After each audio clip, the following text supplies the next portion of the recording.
Corinthians chapter 1, and we're going to read just a slightly shorter section tonight. We're going to read beginning at verse 26, and we'll go through chapter 2, verse 5. If you're using the Pew Bible, well, I'm not using the Pew Bible, so I don't know what page it is. I'll figure it out. First, 1773. Okay, there you have it. 1773 in the Pew Bible.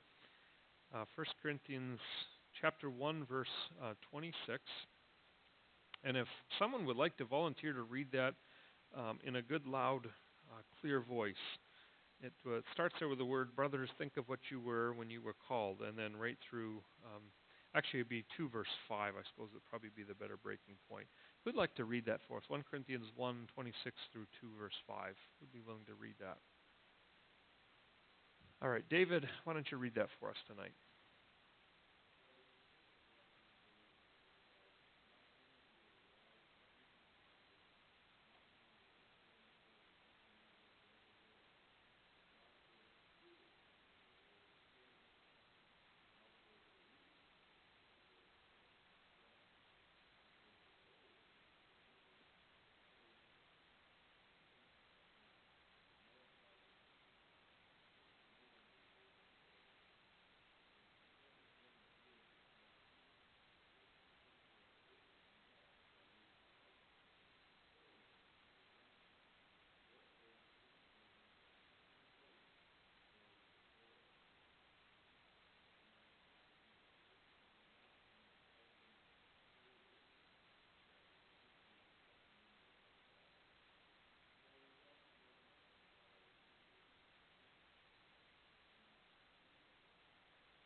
Perfect. Thank you, David.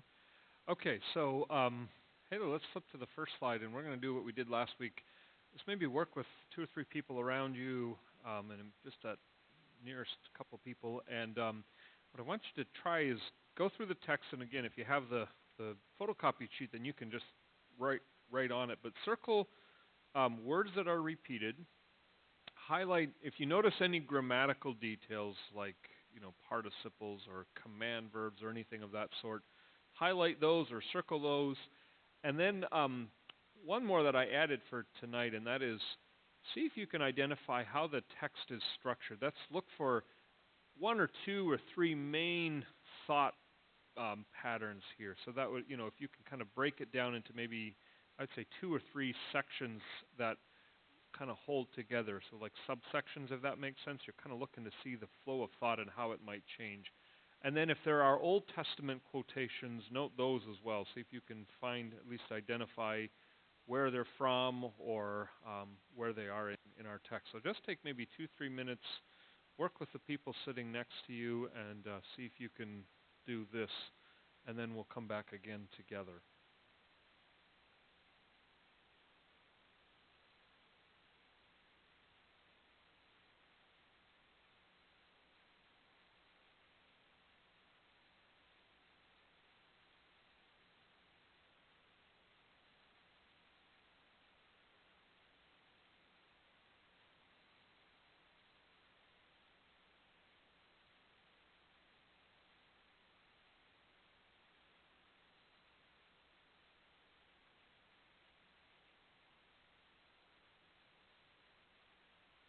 This is the part where it's okay to talk out loud. If it's really quiet, so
maybe like one more minute or so.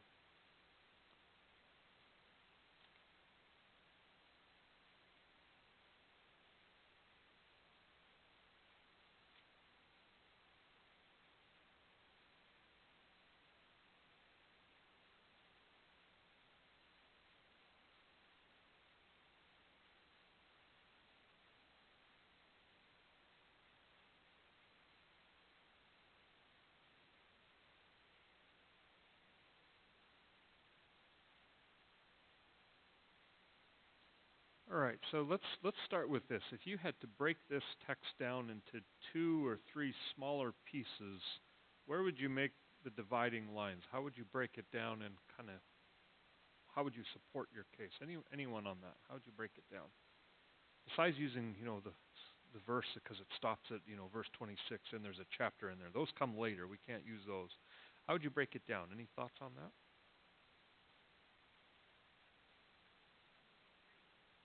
Okay. And where would you split it up?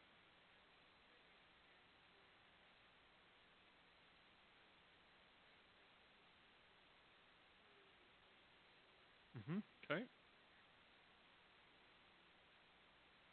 Okay. So what is the first section? What is the theme of the first section? Okay. And then the second section that you're looking at, okay. So what God did among the Corinthians and what Paul did among the Corinthians, or even Paul's how God dealt with Paul. Good. Anyone else on that? Are there any other? So Jane's dividing it, starting at verse 26, going through the end of chapter 1. So I guess it is a good chapter break there, and then verses 1 through 5 of chapter 2. And what she's saying is it's the first section deals with what God did among the Corinthians, and then the second section is what God was doing and how God was working with Paul. There might be other ways to divide it up. Do you have any other thoughts on that? Anyone have anything different? Yeah, Jim. Okay.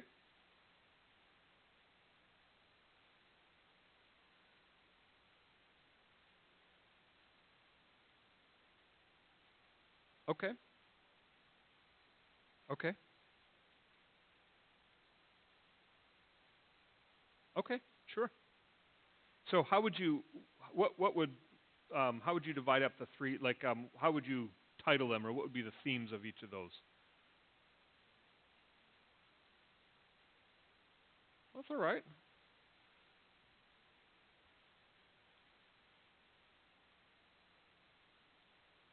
Okay.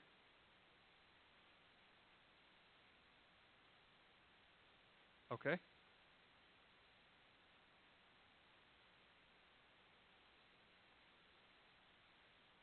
Okay. Sure. Sure.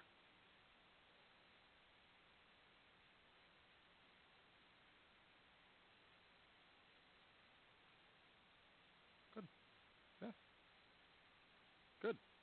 I think both of those would work, right? One of the things about kind of playing with a text like this is that often you could sort of make a case for doing it in a number of different ways. When I broke it down, I did it more kind of along the lines that how Jane did it, but I think Jim, you could do it that way as well. I see the divisions. I think the important thing is to look thematically and make sure you're supporting your reasoning from the text, but both of those work. Yeah. Mhm. Okay. Mhm. Okay. Right. Right. Right. Yeah, that's good. That seems to be a way to do it too. Sure. Good. Okay, so then let's segue that then as you look at this. What repeated words did you find throughout this whole text? What are some words that you hear more than once besides the thes and the as and the ands? Oh, wisdom. You can't read far without hearing that. Did anyone count how many times wisdom or wise appear in this? I count at least 4, but I left the other page back in my study by accident, and there might have been 1 or 2 more on there. But there's at least 4 in just a handful of verses, so that's already a big one. What else? God chose, yeah, especially right there in verse 27, for sure. And yep, and the not many's, not many of you, not many of you, not many of you. God chose, God chose, God chose. We're going to come back to that in a minute because that's an important one. Jim, you had one too. That was it. Okay. Any other ones? Wisdom.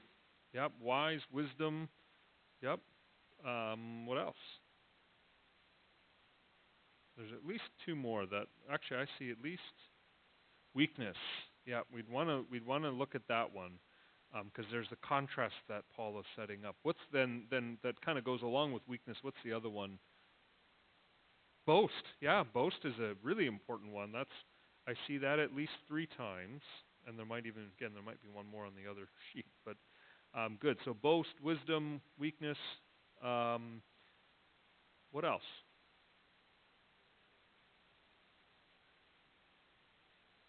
hmm Not this, but this. Right. Yes. The negatives first, and then the positives. That's right. The things of this world. And what are the things of this world that he's singling out? Yep. So right. So all through this passage, you see Paul is sort of setting up two sides of a scale, right? He's balancing and he's really contrasting them: the things of this world, and then the wisdom of God, right? He kind of develops that because he talks about wisdom, he talks about powerful, noble birth. That's kind of all the things of this world that Paul says, look, you guys didn't even have all these things, but these are the things that the world prizes and values. And then on the other hand, there's the wisdom of God, which in the eyes of the world is foolishness, right? If you remember from last week, that was kind of Paul redefined what true wisdom is.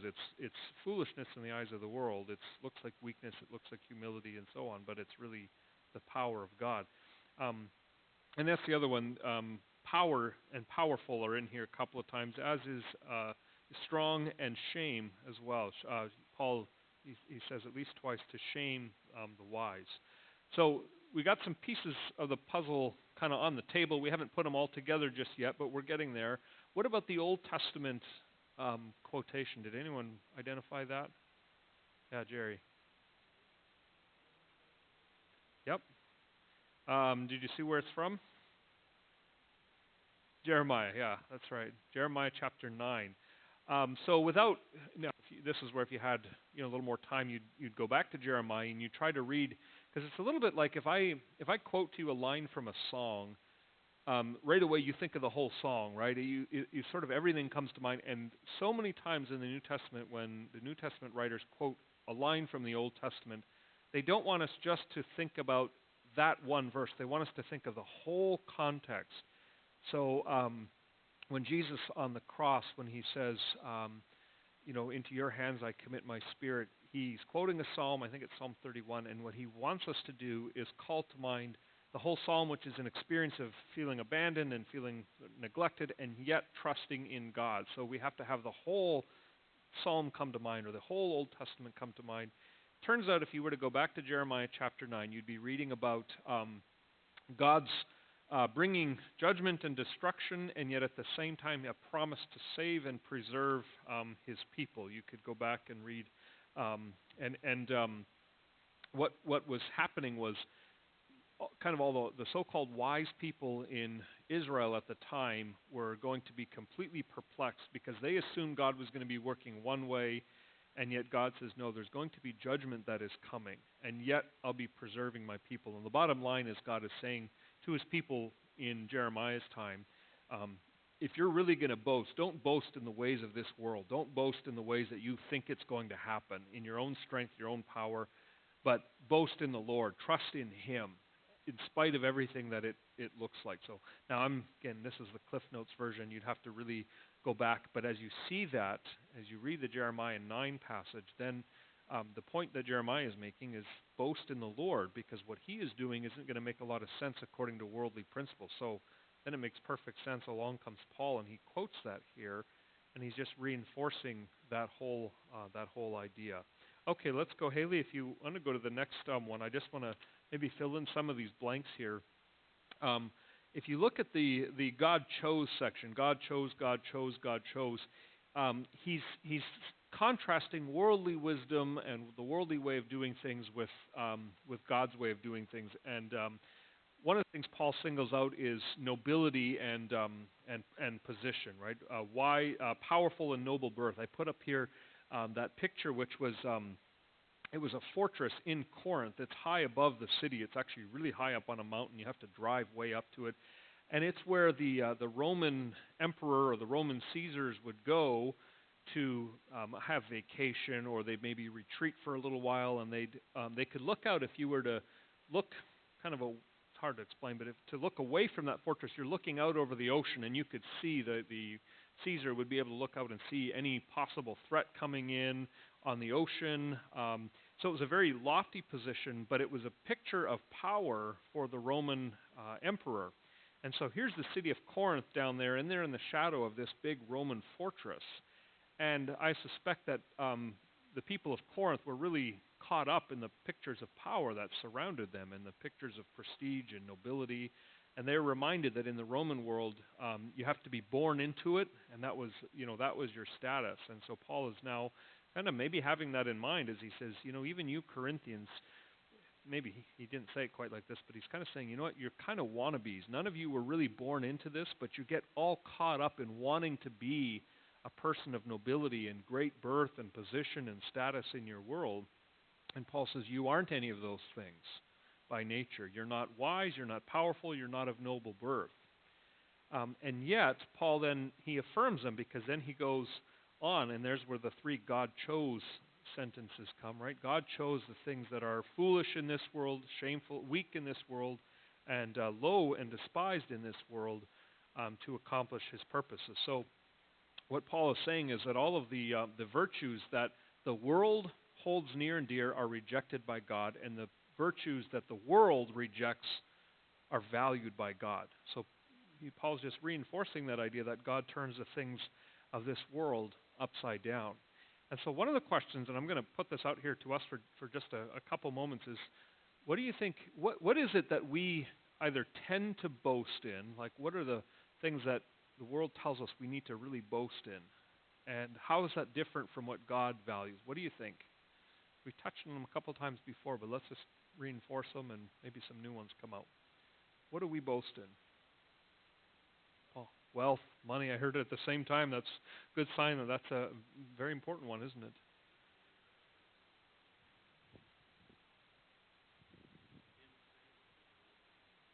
Oh, is that right? Yeah. Yeah.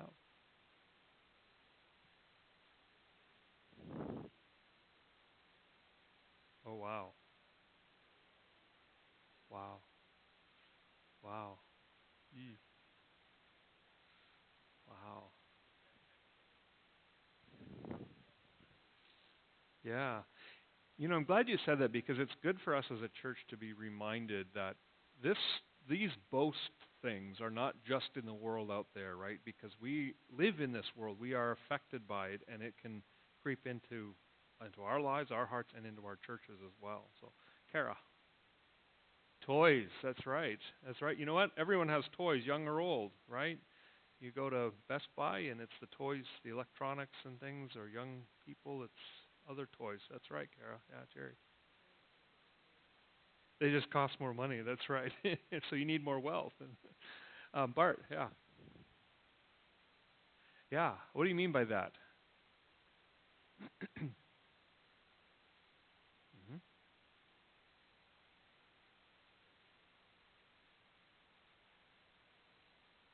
Yeah, that's right. Right. It's almost never intentional, is it? Right?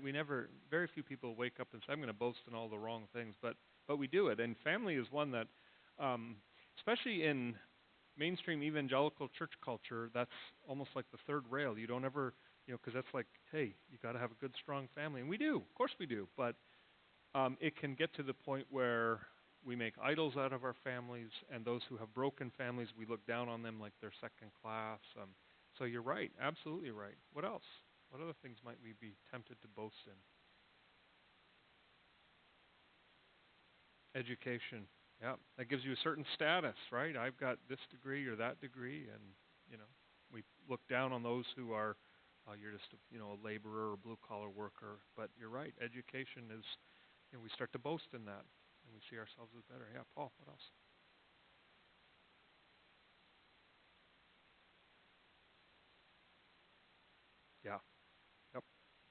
Absolutely. Absolutely. Absolutely. We want good theology, right? God calls us to know well and love Him with our minds, but theology can be also a mark of I'm better than you because I know more than you, or my theology is more correct than yours. And you're absolutely right. We can boast in theological systems, and you're absolutely right. Yeah. Hmm. Right. Right. Your charisma and your charm, and absolutely, that's right. That's right.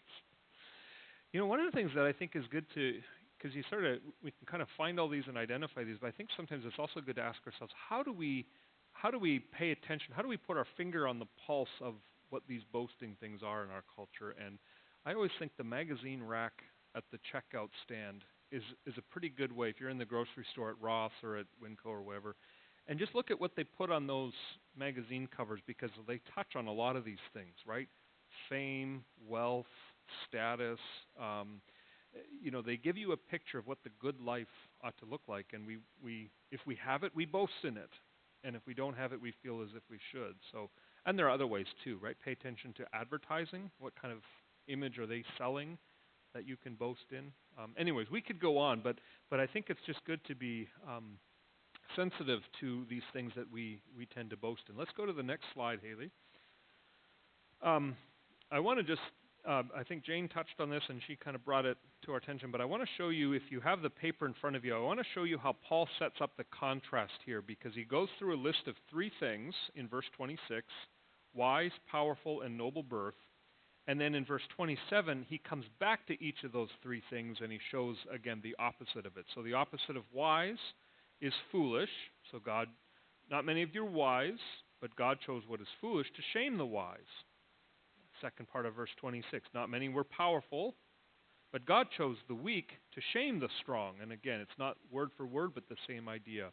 And then the third one, noble birth. God chose what is low and despised in the world, i.e. not noble birth, to even the things that are not, to bring to nothing the things that are. So Paul works through a little list there, and he sets that up as 3 things in a row that he then contrasts with 3 other things. So to make that point, the first section there, he's looking at what is your calling, right? How were you called? Were you called because you were of noble birth? You could be up in that big fortress up high above the city.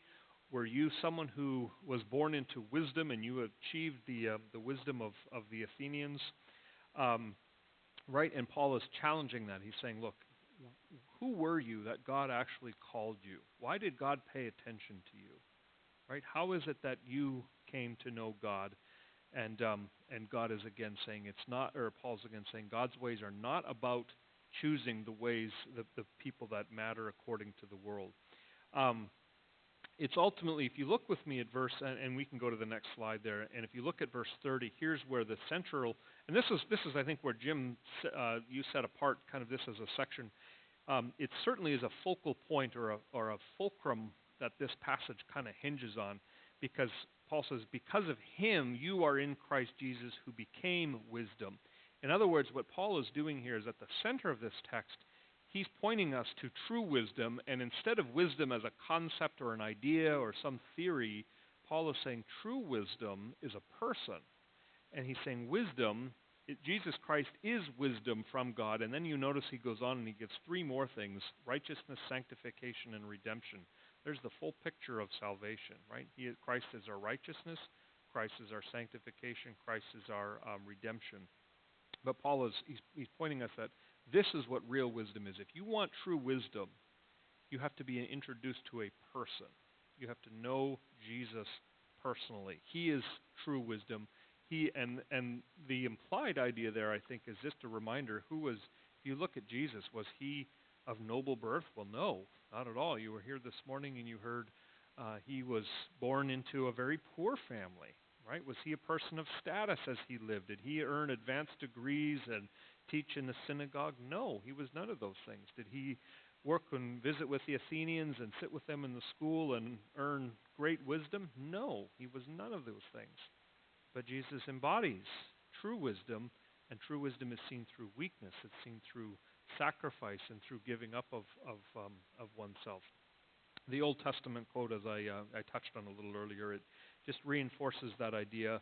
Um, the question may be, in the day of judgment, where does your confidence, where does your boast lie? And in Jeremiah's day, there were the prophets and the seers who were confident about their ways of predicting the future and their strategies and their plans for surviving the judgment. And Jeremiah is saying, no, don't be like those foolish people, because their wisdom is actually going to come to nothing. And Paul's drawing on that as well and saying, in the day of judgment, when we stand before God, true wisdom is not going to be to boast in anything of ourselves. It's going to be to boast only in Jesus Christ. All right, questions or thoughts on that?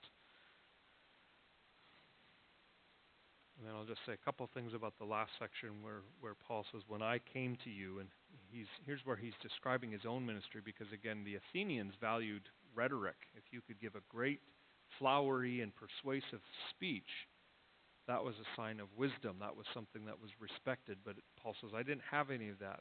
My goal was not to be a great rhetorician like, Socrates or Plato or Aristotle. It was to just preach Christ crucified.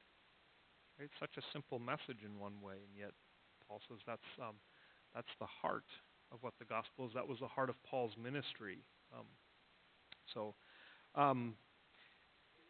The concluding statement, let's go to the last slide there, Haley, and we'll just kind of tie this up here. What Paul is asking for, the response that Paul, I think, is asking for in his readers and the Corinthians, but then by extension us as well, is what is our faith resting on, right? What is our identity being built on? Because our identity, we build an identity on what we boast in. And we've already talked about some of these things that our culture says we ought to boast in these things. And Paul says, really, what are you boasting in? And we have to always be, I think we're often pulled into the things of this world very subtly. We like what Paul, what you were getting at earlier. We don't always realize it, but it sort of creeps in, and you have to always be aware, what is my faith ultimately resting in? If I lose something near and dear to me, it might be disappointing, but is it going to feel like I'm destroyed as a person? Well, that's a sign that maybe you're boasting too much in that thing, right? So what is our boasting in? What are we really resting on? What is our faith resting on? And how do we then be always boasting in Christ? That's what Paul wants us to do, Christ and Him crucified. Any closing thoughts on any of this that we've looked at so far tonight? Yeah, right. What did you consider? Yeah. Let's see. What verse is that in? The very first. Yeah. Consider your calling. Right. Yeah. So that's important. I think consider is if I'm guessing correctly at the Greek word, it's a verb that means mull it over. Really reckon this. Take this to heart and think through it. And so, you're right. It's a command, and again, by extension to us, right? Have we thought through and reflected carefully on what our calling is, what it means that we are called by God and not according to the principles of this world, right? The whole idea of calling is in this passage too. We are a called people. Yeah. Mm-hmm.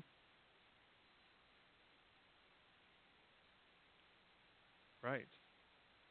Our Calvinist hearts balk a little bit at that, right? But you're right.